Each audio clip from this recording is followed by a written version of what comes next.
Welcome everybody to Mina's studio. This is our third one. Welcome if you haven't been to a Mina studio before. It should be really exciting.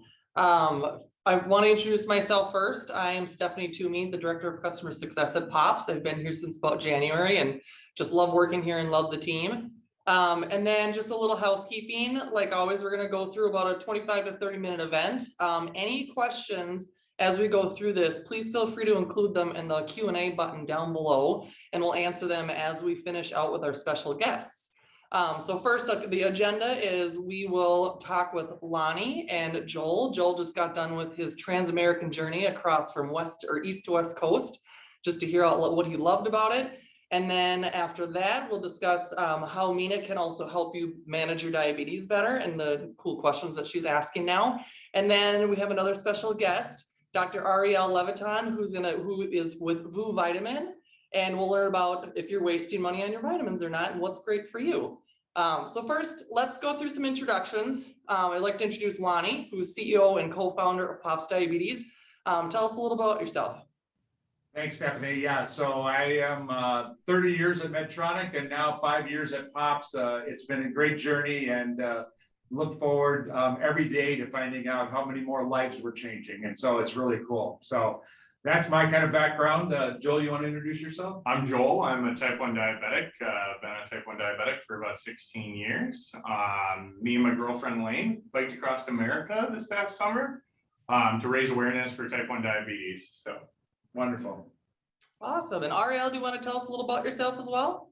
Sure. I'm Dr. Ariel Levitan. I'm a doctor of internal medicine. I practice in the Chicago area, and I'm also the co-founder of Vu Vitamin, along with Dr. Rami Block, who's she's an endocrinologist and diabetes specialist, and we co-founded Vu Vitamin and wrote a book called The Vitamin Solution: Two Doctors Clear the Confusion About Vitamins and Yourself. And I'll look forward to sharing more about our view on vitamins and your health later in the hour. Sounds good. All right, well, let's get started. Lonnie, let's hear a lot about what Joel's been up to in the last 3 months or so. Yeah, so we're happy to have Joel and Lane back here in the studio. And, you know, you might remember if you were here last time or if you weren't, you know, we did an interview with Joel, who, as he just said, was riding his bike with Lane across the country. A crazy endeavor that I'm not quite sure why he undertook. Why did you undertake that endeavor? It wasn't my idea, actually. It was Lane's idea. Her dad did it back in the day, the first time they ever did it, that type of ride. And so it was always her lifelong dream. And she decided to include the diabetes into the mix just because we were dating and that was something important to her and something important to me. So, and then she allowed me to come on the ride. Wow, so that's awesome. Yeah, yeah, it was. So remind people, how long did the ride take you and when did you finish? Sure. It was 2 months and 3 days, or sorry, 2 months and 1 day. And I can't remember the exact date, but we went from East Coast to West Coast, and America's not flat, let me tell you. Well, so speaking of that, Yeah. I got to ask you a couple of things about the trip itself. So what was your favorite part of the trip? Oh, favorite part of the trip. All the cool camping spots and the people that were with me. It was really cool. There was a lot of hard terrain, but at the end of the day, we got to talk about it and we got to hang out with some cool people we met along the way. So you were saying earlier before we got on camera here that there's more people doing this kind of thing than you would imagine. Yeah, we would see at least one person a day, maybe. Some days, no, not in Kansas or something like that. But there's a lot of people out there doing this, and a lot of people doing it for different reasons. Ours was diabetes. There was a blind woman actually doing it too. Wow. Yeah. And there's all different causes that people take up to do it, but it's a really cool adventure of things you would never see unless you did it. Yeah, so very cool. So that was your most favorite part. What was either the most scary or interesting part? Sure. Well, we had a bear rip open our cooler because somebody forgot to latch the latches. And then the mountains and just how close the cars get to you, because they do get close. I bet. Yeah. I've driven on some of those roads across the Rockies. I can imagine a lot of curves and a lot of sheer drop offs. Yeah, absolutely. And it's climbing all day long, and then you're climbing while traffic's trying to go up and they want to pass you. So things get a little hairy sometimes.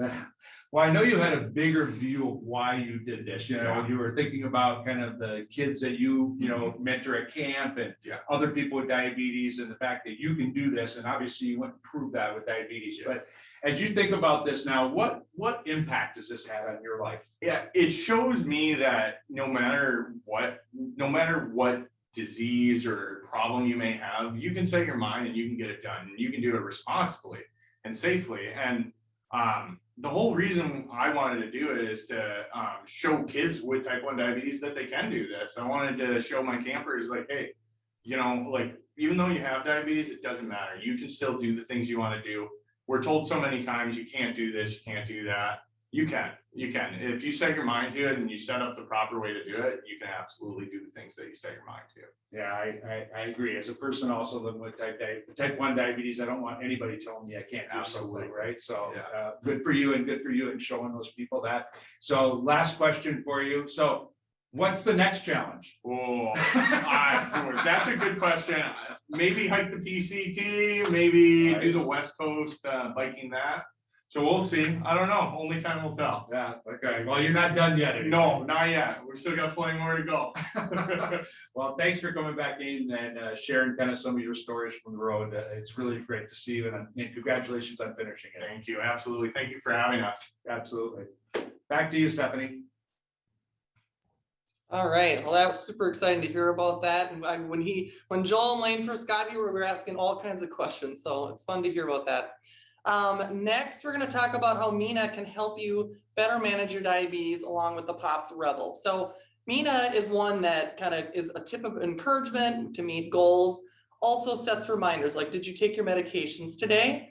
And then also reminders to check your blood sugar. And one really cool part that we also want to share with you is a couple days a week or periodically, depending on how often you test, you get these really cool questions from her that kind of just help you, bring your health and stuff up to top of mind.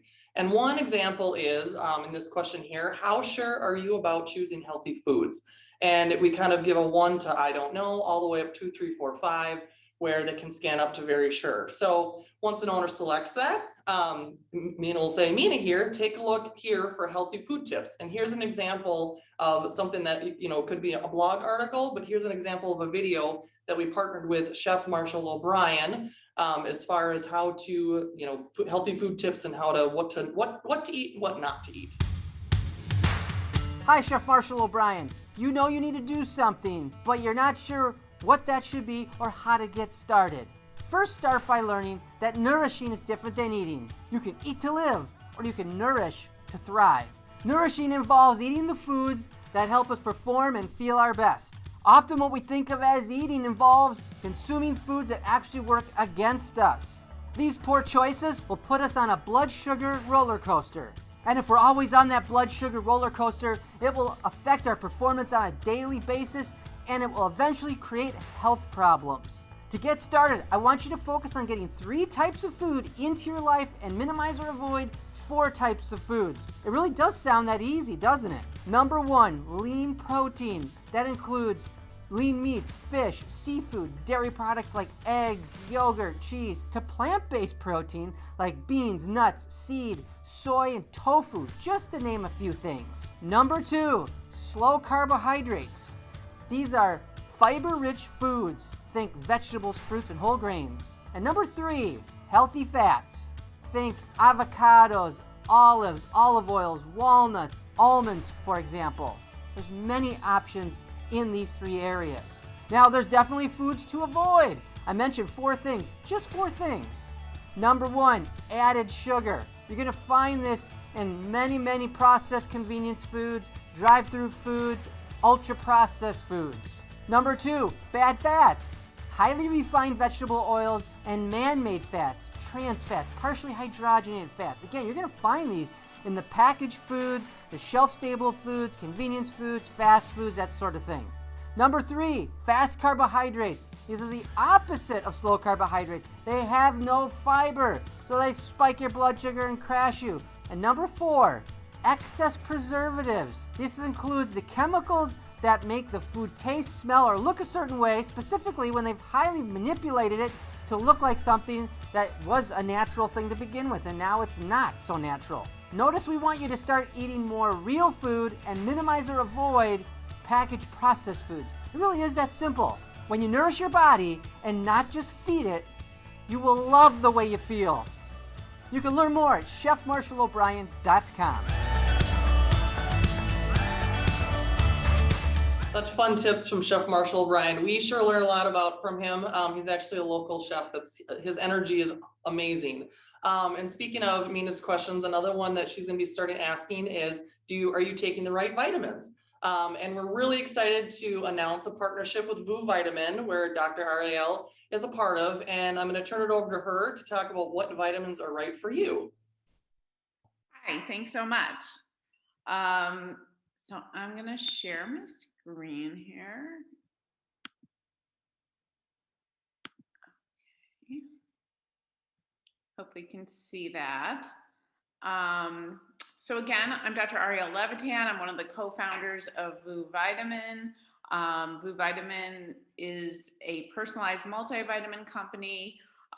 We create personalized multivitamin for people based on their individual vitamin needs. This is accomplished by taking an online survey where you get to give information about your diet, your lifestyle, your individual health concerns, and then get an all-in-one multivitamin created uniquely for your individual needs. Just a little bit of background about myself and Dr. Rami Block, who I mentioned before, is an endocrinologist. I'm a doctor of internal medicine. We also co-authored the vitamin solution, Two Doctors Clear the Confusion about vitamins in your health. And I'm going to talk a little bit today about some common vitamin myths. These are questions that we often get asked about vitamins. These are sort of misconceptions that we hear a lot from people. And hopefully I can help dispel some of these myths for you. So first off, vitamin myth number one, taking a multivitamin is of no use. So there have actually been several large studies talked about in regards to multivitamins. Several years back, there was a lot of buzz that there was a big study done and it didn't show a benefit to taking multivitamins. Unfortunately, I don't think that this is the most conclusive study, and I don't think it's actually what we should go by. I think these studies were done not very well. They were using large groups of people that were already taking a variety of different products. They were not very accurate in terms of tracking whether people were actually taking the products that they said they were. And then all they looked at as outcomes were whether or not people lived longer if they took multivitamins. Well, this isn't very useful because obviously there's more than just length of life. And as it turns out, not all multivitamins are created the same. And a generic off-the-shelf product often contains a long laundry list of ingredients, but in no way is it tailored to an individual's needs. What we do know from a variety of very reliable medical studies is that certain people do benefit from certain vitamins in proper doses based on their individual needs. For example, we know that people who are vitamin D deficient benefit from vitamin D in helping with things like bone health and a range of other conditions, such as blood sugar. So just because a massive group of people taking unclear doses of certain multivitamins didn't live longer does not mean that there is no role for the proper use of vitamins in your health. The challenge is to figure out which vitamins are appropriate and safe for each individual based on their individual needs. That's where personalization becomes very important. Second myth is I can take lots of vitamins and my body will just absorb what it needs. The rest will just not be absorbed. And this is a really important question and a very important misconception. The question as to whether you can actually overdose on vitamins. And the answer is yes. You know, a lot of people think, well, vitamins are natural. So if I just take a lot of vitamins, even if I don't need them, I'll just, they'll just come out in my urine. But that is actually not true. There are definitely some potential very severe side effects that can happen from taking certain types of vitamins. For example, the fat soluble vitamins like vitamin A, D, E, and K are particularly toxic if you take them in excessive doses.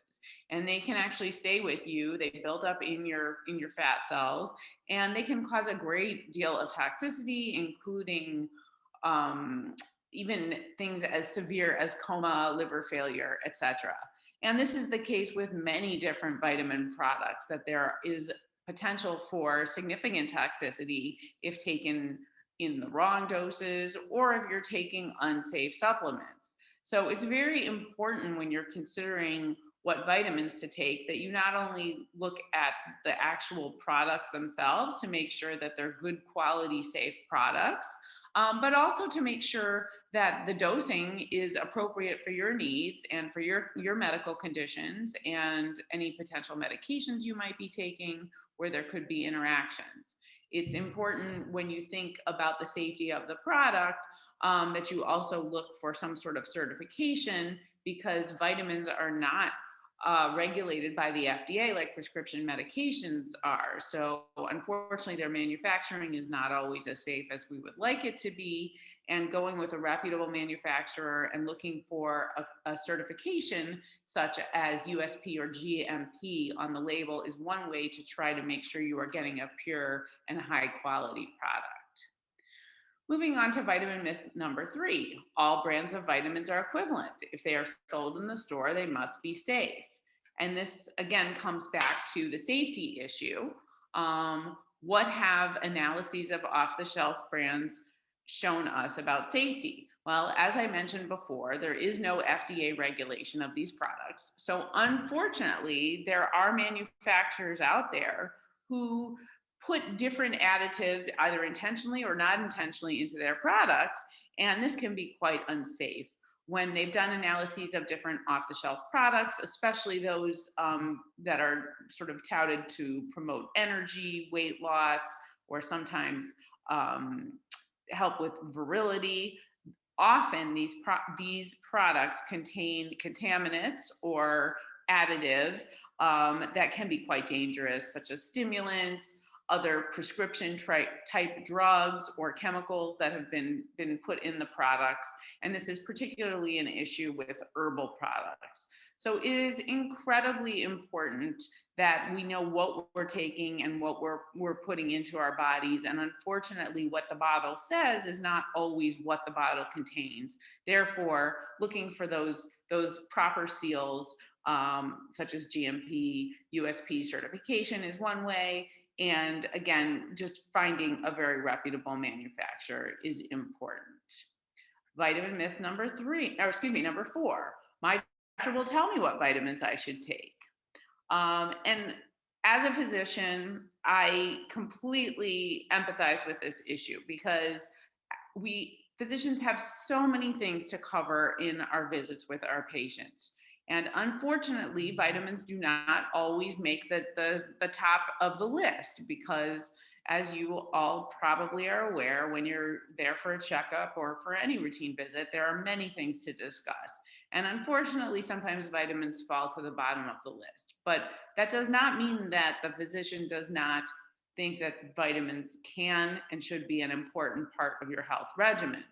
And it is especially important that you take vitamins that are supervised by a physician, or in the case of, for example, Vous Vitamin, created by a physician, because of many of the things we've already touched on and the importance of vitamins and how they can interact with other medications you might be taking, how the dosing is important, and again, to look at you as an individual and what your unique vitamin needs are. So we will move on to vitamin myth number 5.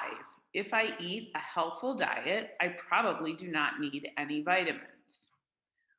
So this is, unfortunately, I wish that this were true, but it is not, for a variety of reasons. And I loved hearing the chef's recommendations earlier in this presentation because I think they were fabulous recommendations. And I think that they are all things that we should try to live by and try to do more of.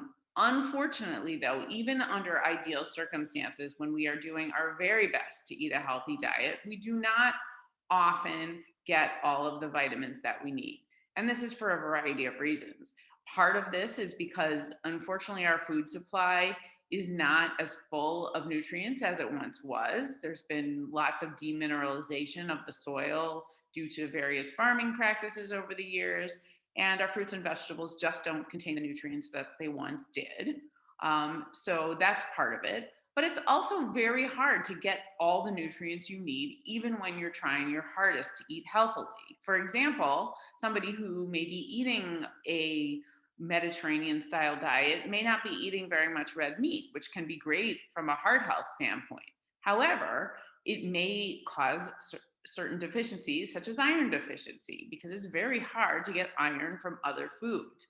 Yes, certain legumes and other vegetables contain some iron. However, one doesn't absorb them with nearly the same efficiency that you do from red meat. So that's an example of where eating healthy can lead to a little bit of a pitfall. Likewise, there are certain vitamins that are just really hard to obtain from food at all, such as vitamin D, which is a very important vitamin. It's largely obtained from sunlight. However, most of us do not get the amount of year-round sun exposure to bare skin that we should to get enough vitamin D, nor do we want to, because we also would then increase our risk of skin cancer. So those are just a couple of examples, but it is challenging to get enough of all the nutrients you need from your diet. But each of us has different needs, and that's why we have to factor our individual diets into the equation when we're figuring out what vitamins we should or shouldn't take. That's where personalization again comes in. Moving on to vitamin myth number 6. I should always take the same vitamins. How frequently should you evaluate your vitamin needs? And this is a great question. Again, I think that this is something that can vary from person to person. I think many of us are creatures of habit. We get into a routine and we eat very consistently, and we do our, exercise and other lifestyle factors, and maybe our health is very static, and those people probably less frequently, but others may change certain things about their diets, their lifestyles. Maybe they get healthier, which is wonderful. And then at that time, it may be worth reevaluating.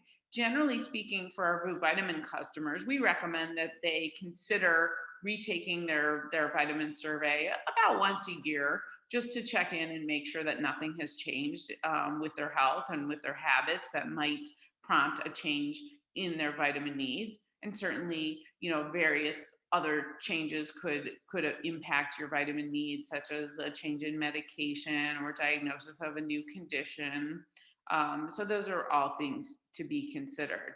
I'm going to jump back to one of the other questions that I didn't address before, which was, is blood work useful or necessary to assess vitamin needs? And because I think it's also relevant here. And occasionally you will find that medical professionals will check your blood levels of certain vitamins, which definitely can be appropriate and useful. However, insurance companies are, I would say, less likely on the whole to pay for these things now. And part of the reason for that is because, generally speaking, blood levels of vitamins are not absolutely necessary to determine vitamin needs. As physicians, we've checked many blood levels of everything from vitamin B12 to vitamin D to iron over the years. And largely speaking, if we take a very detailed history and we find out all these elements about you personally, including your diet, lifestyle, health concerns, etc., we can often assess your vitamin needs without the use of blood work. And that being said, there are many vitamin levels for which blood work is actually not that accurate or that useful. So I would definitely say blood testing can be useful in certain extreme circumstances, but it is by and large not necessary to determine a person's, typical vitamin needs.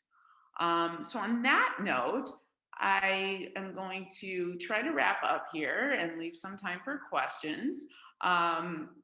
And I will just point out that, what's on the horizon for vitamins. Data science meets vitamin design, and that's largely where Vu Vitamin comes in. We've created a system where you can take a survey about yourself, including lots of details such as your conditions, your diet, various habits you may have, medications you take, etc. And we've factored all of these things in to give you a multivitamin that does meet your personal needs and is easy to take, an easy routine to stick with, and just a great, simple way to try to help better your health. I'm happy to entertain any questions.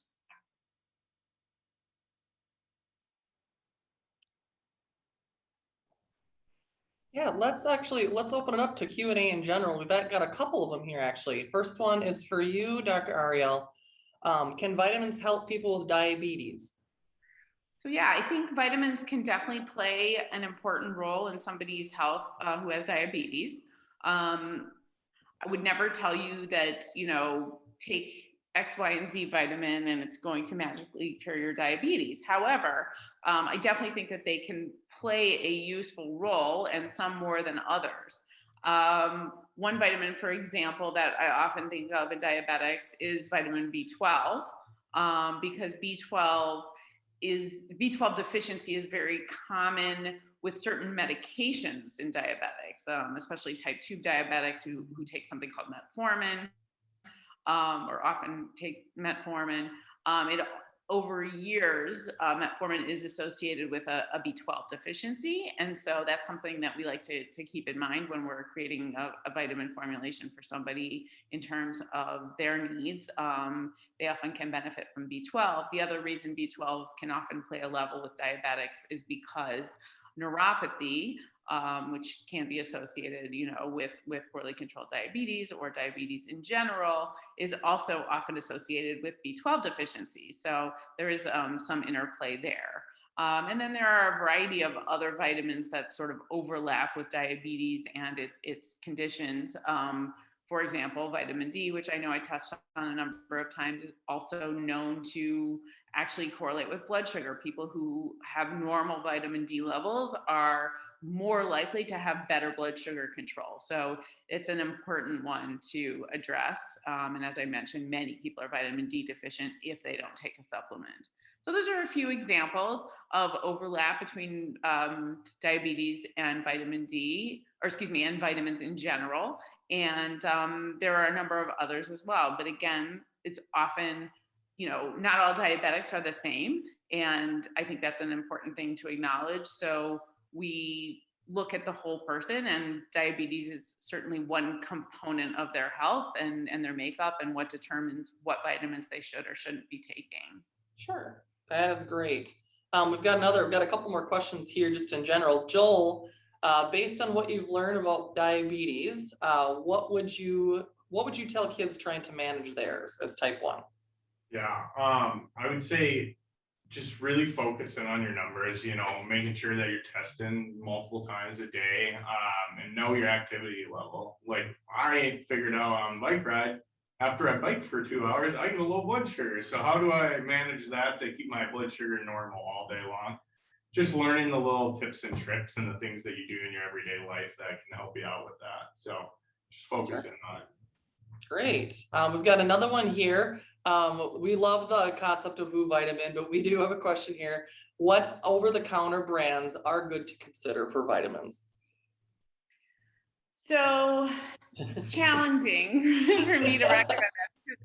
Our sort of entire premise is based on not taking over-the-counter vitamins, especially multivitamins. I mean, I think if I was going to recommend over-the-counter vitamins, I would have to go with more of a piecemeal approach and taking the right doses, individual vitamins in the right doses. For example, getting your individual, iron, B vitamins, D, etc., in the doses that are appropriate for your needs. And in terms of which brands in particular, it actually varies from product to product, because some of the even very popular reputable vitamin brands are not, each product is different. If you look at their labels, some of them bear the certifications I talked about, the USP or GMP certifications, and one product in their line may not.